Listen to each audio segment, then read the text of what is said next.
less taste. So some people do it in just a quick shot, or either they'll just put it in their smoothies or put it on eggs, or just kind of dry. We dry ours in a dehydrator and use it that way. So again, we're going to show you the first few steps. The main thing is we want to use about a cup of wheatgrass. Now some people will go straight into topsoil, but we like to get it sprouting first. So what you want to do is just give it a good bit of water and really just kind of shake it around. You want to get all the impurities off. Now this is an organic seed, but still, you just never know what comes in packaging.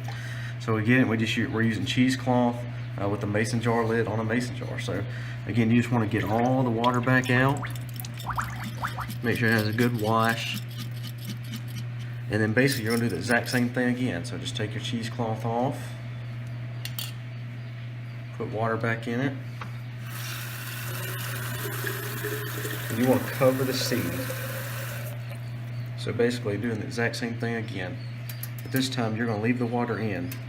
What will happen is you'll store this overnight, usually in some kind of cabinet or somewhere that you're not going to have a lot of light showing.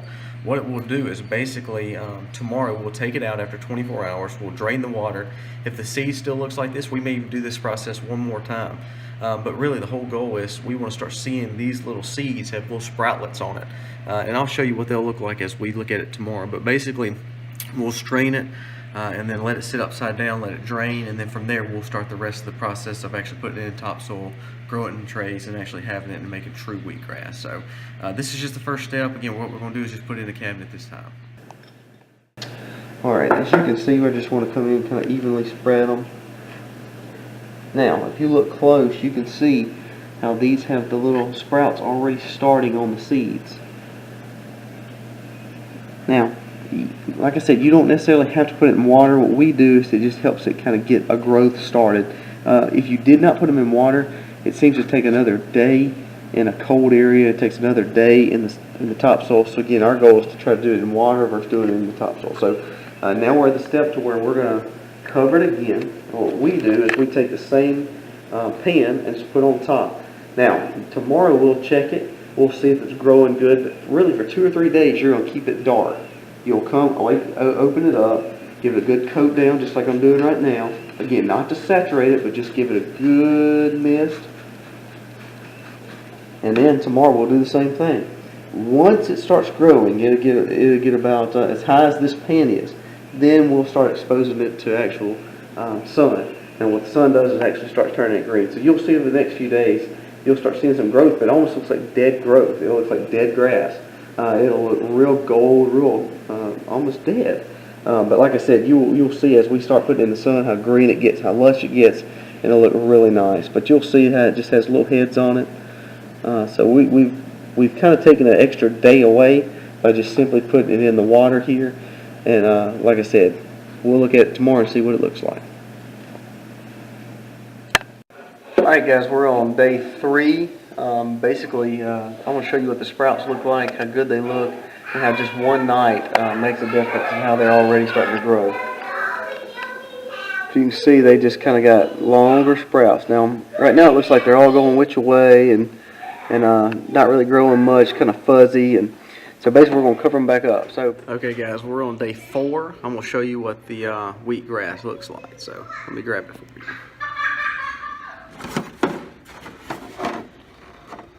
You see how it's starting to barely raise up, still kind of fuzzy, but you see how it's starting to really sprout off the seeds. This is day 4. So what we'll do is still cover it back up where it does not see actually true light. And there you go. The only thing that you need to do is if the soil looks like it's not wet enough, you just need to get you a spray bottle and just coat it down. Not enough to make it saturated, but just a good soaking. It really does thrive on water, thrives on darkness. So just make sure your soil is damp. If it's not, just give it a good spritz, and then we'll wait and see what happens tomorrow. Starting day 5, as you see, they're starting to grow a little bit. They're really yellow still. Looks like almost like dead stalks. They get a little green to them. So this will be the first day, since they're up a little bit, really by the pan. This will be the first day And we will actually put them in front of indirect sunlight, basically a window. And you'll notice just tomorrow when we do this video how green they get, how tall they get, and how good they'll start looking. And how green it is. That's from just sitting in the sun basically for one day. And you see it went from kind of that white yellowish kind of dead look to really just being fully green. Now what we'll do, we'll just take that water bottle there and we'll just go and spritz it, and what it does, it just helps to keep it very saturated, not too wet. Again, the thing about the worry that wheatgrass and microgreens pose to people is the forming of bacteria. The wetter your soil is, the more it's going to mold, so you don't want to really do that. But you can see that the soil is not too wet. Normally we do it a lot thicker than this, but just want to show you what it looks like. But again, you can see it's pretty tall out of the pan. So it's growing really well. So again, we'll give it a good soak.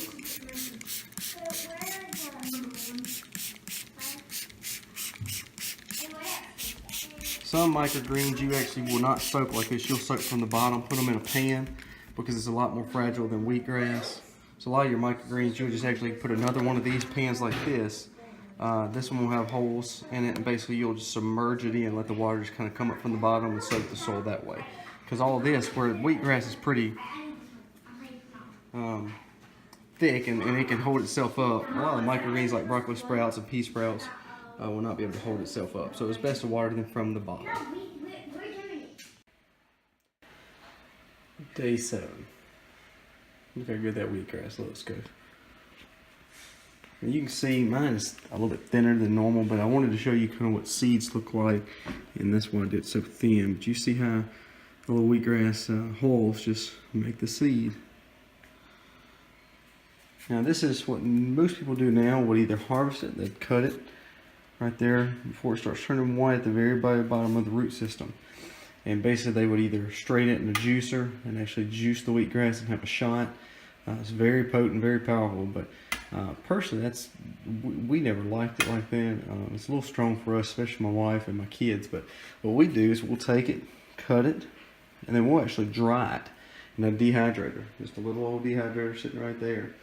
Basically when we dehydrate it, it comes into just a real dry grass, or almost like an herb.